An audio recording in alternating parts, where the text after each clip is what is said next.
This video is about slope.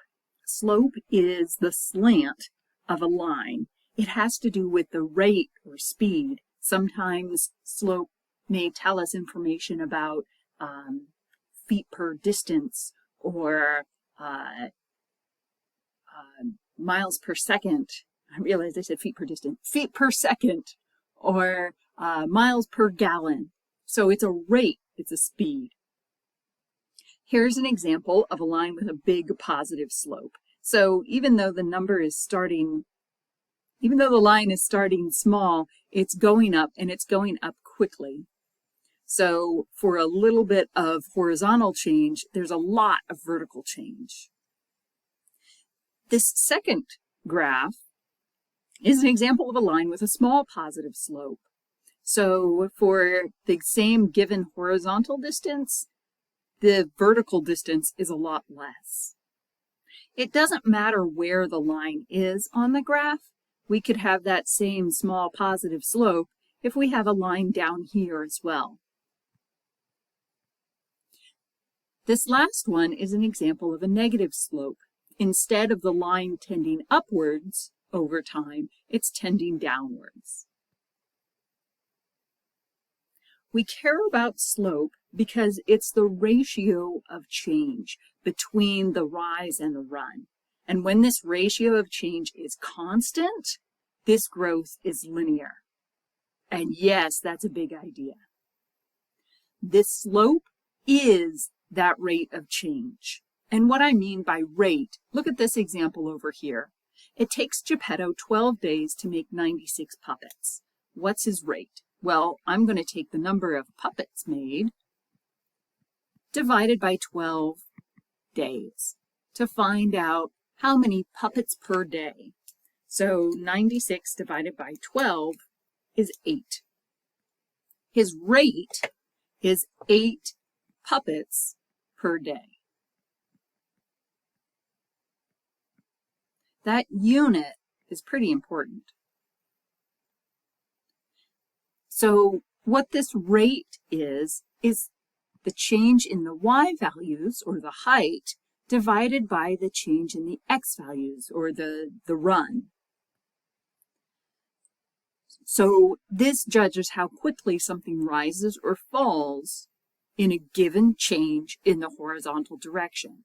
And again, when this ratio of change, or when the slope is constant, no matter where you are on the line, the growth is linear. A more familiar way that many of us have seen the equation for slope is represented by the letter m, and we subtract or take the difference of two y values divided by the difference of two x values. And this x1, y1, x2, y2 are just 2 points on a line. So if we have a line right here, here's the ordered pair x1, y1, and here's the ordered pair x2, y2. So to find the slope, we just take the difference of those two y values divided by the difference of those two x values. Change in y divided by change in x. So let's do a problem. Let's find the slope of the line containing the points 3, -3 and -6, 3. So I'm going to employ m equals y2 minus y1 divided by x2 minus x1. That's going to look like m equals 3 minus -3. Sometimes it's helpful to label these. x1, y1, x2, y2. 3 minus -3 divided by -6 minus 3. y2 minus y1 divided by x2 minus x1. This simplifies to 3 plus 3 over -9, which in turn is 6 over -9, which in turn simplifies to -2/3. Our slope for this problem up here is -2/3. Now let's look at the graph. We want to find the slope of that line as well. You always want to look for points that you're sure of. So I'm sure of this point here at 3, 0, and I'm also sure of this point down here at 1, -3. However, I'm not going to use our equation for slope, though we could. Instead, I'm going to think about the more basic version of slope, which is more basic definition of slope, which is simply the rise divided by the run. So if I went from this point to this second higher point, what I would see is that I would be moving up 3 units, so that's a positive 3 units, and then I move to the right 2 units. So my rise is 3, my run is 2, and the slope is rise over run. The slope is 3/2. If you decided to go from this upper point down to the lower point, that works too. If I started at the upper point, what I would do is I would be dropping 3 units and then moving to the left 2 places. That means my slope is -3, which is a rise of -3, divided by a run of -2, which turns into a slope of positive 3/2, same as before.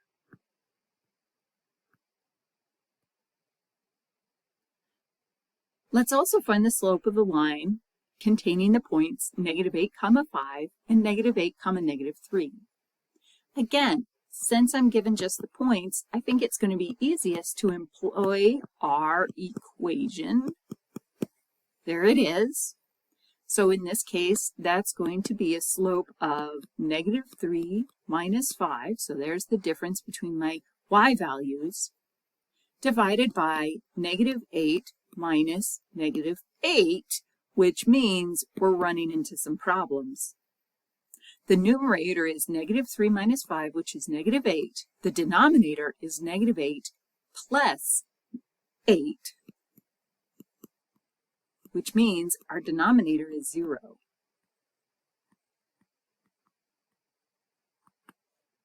We can't divide by 0. It's a no-go. Whenever we see divide by 0, that means the problem is undefined.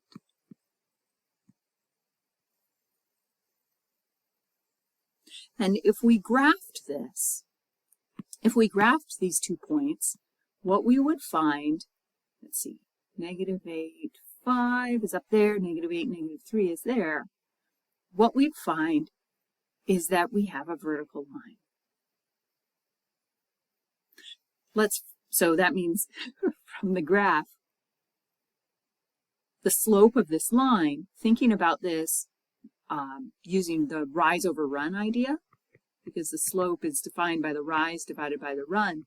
If we just pick 2 points on that line, I can say, oh, I'm rising 4, but my run is 0. Again, we're dividing by 0, which just won't work.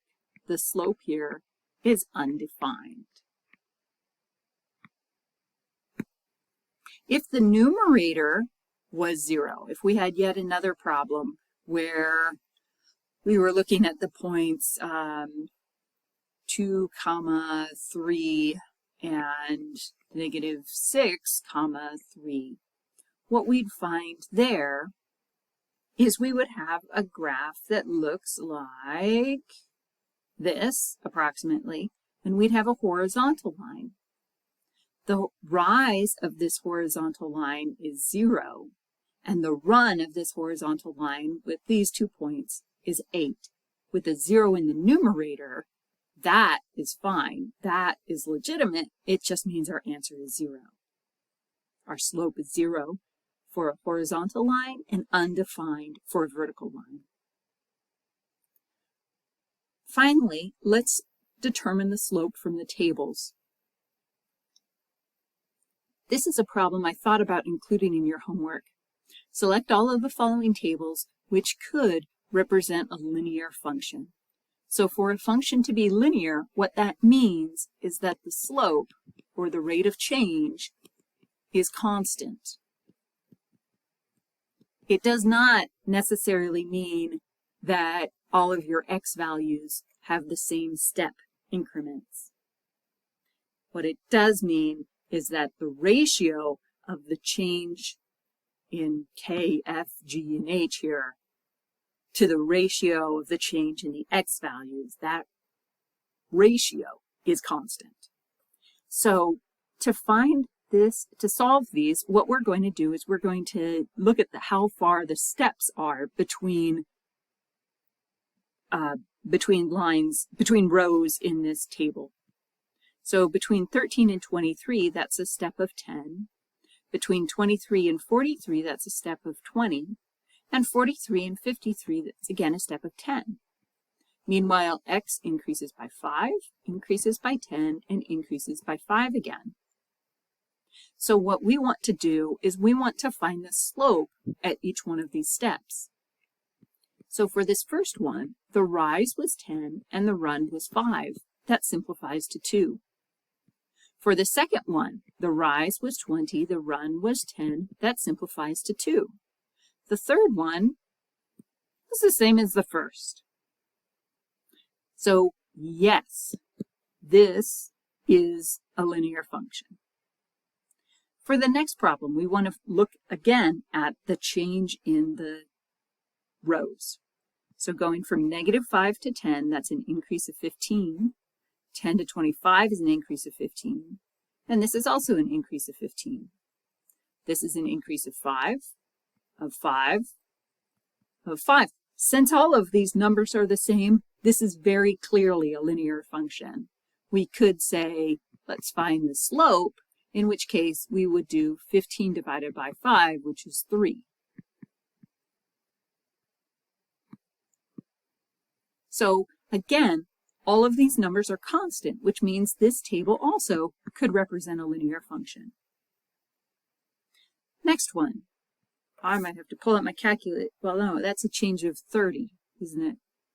Of -30, since it's going down from 7 to -23. That's a change of -30, -30, -30, change of 5, 5, and 5. So again, all of these numbers are the same, so it's very easy to tell that this is indeed a linear function, or could represent a linear function. And the slope, in this case, is the change in the y value, which is -30, divided by a change in the x, which is 5. Slope would be -6. For this last one, changing from 7 to 32, that's an increase of 25. I'm doing my mental math right. From 32 to 107, I will take out my calculator. It's a change of 75. And the last change is an increase of 125. Going from 0 to 5 is an increase of 5. 5 to 10 is a change of 5. And the last one also is a change of 5. So the ratio of the change of this first one is 25 over 5, which is 5. The ratio of change to the next one is 75 over 5, which is 15. And that. And the last one, 125 over 5, is a change of 25. These numbers are not constant. This last one does not represent a linear relationship. Thank you.